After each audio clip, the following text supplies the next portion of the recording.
Good afternoon. I am Malens, and I come from the richest country in the world. It is located in the richest continent in the world, in the west of the richest continent.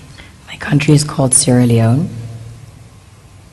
On the surface, we are blessed with infinite beauty and abundance of flora and fauna, producing the most exquisite harvest of coffee, cocoa, fruits, vegetables, and caoutchouc. You name it, we've got it. We also have diverse wildlife and vast marine resources, and waterfalls and rivers that run into the most beautiful beaches. The land is golden, literally, a true paradise, which of course is inhabited by the most beautiful souls.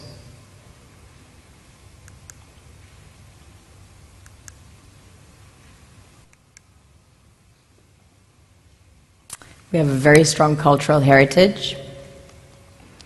In fact, Sierra Leone had the first sub-Saharan university. Prior to that, there was one in the kingdom of Timbuktu, which was the first university in the world, succeeding the great Gnostic schools of Egypt and Osiris. On a deeper level, we are blessed with the real treasures the kings and queens of this world desire.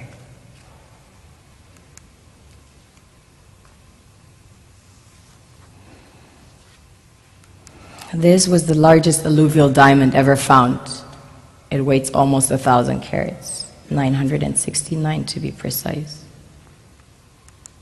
This beauty was found by an old lady in her backyard about 2 years ago, 125 carats.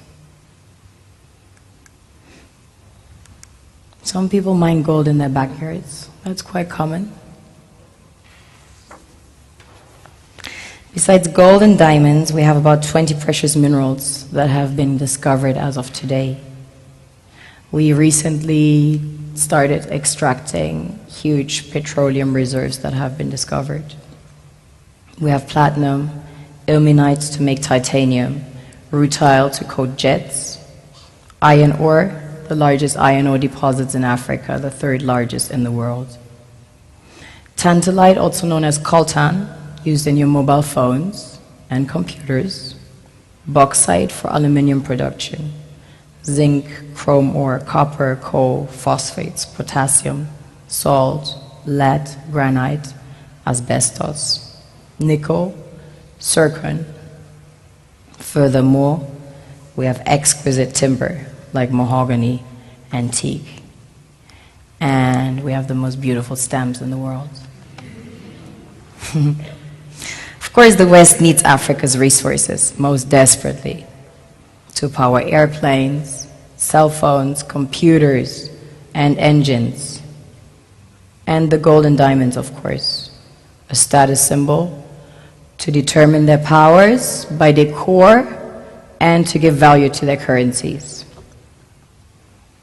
One thing that keeps me puzzled, despite having studied finance and economics at the world's best universities, the following question remains unanswered. Why is it that 5,000 units of our currency is worth 1 unit of your currency, where we are the ones with the actual gold reserves? It's quite evident that the aid is in fact not coming from the West to Africa, but from Africa to the Western world. The Western world depends on Africa in every possible way, since alternative resources are scarce out here. So how does the West ensure that the free aid keeps coming? By systematically destabilizing the wealthiest African nations and their systems, and all that backed by huge PR campaigns, leaving the entire world under the impression that Africa is poor and dying and merely surviving on the mercy of the West.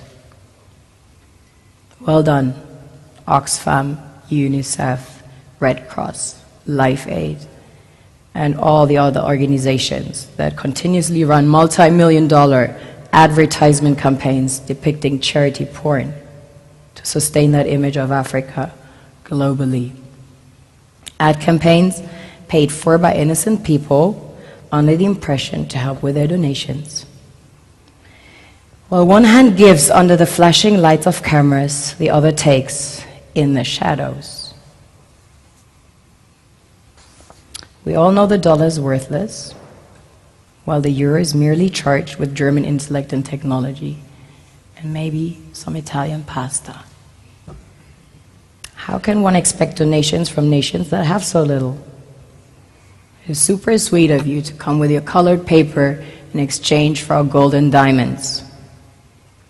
But instead, you should come empty-handed, filled with integrity and honor. We want to share with you our wealth and invite you to share with us. The perception is that a healthy and striving Africa would not disperse its resources as freely and cheaply, which is logical. Of course, it would instead sell its resources at world market prices, which in turn would destabilize and weaken Western economies, established on the post-colonial free meal system. Last year, the IMF reports that 6 out of 10 of the world's fastest growing economies are in Africa, measured by their GDP growth. The French Treasury, for example, is receiving about $500 billion year in, year out, in foreign exchange reserves from African countries based on colonial debt they forced them to pay. Former French President Jacques Chirac stated in an interview recently that we have to be honest and acknowledge that a big part of the money in our banks comes precisely from the exploitation of the African continent. In 2008, he stated that without Africa, France will slide down in the rank of a third world power. This is what happens in the human world, the world we have created.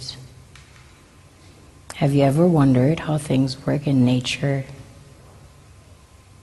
One would assume that in evolution the fittest survives. However, in nature, any species that is overhunting, overexploiting the resources they depend on as nourishment, natural selection would sooner or later take the predator out.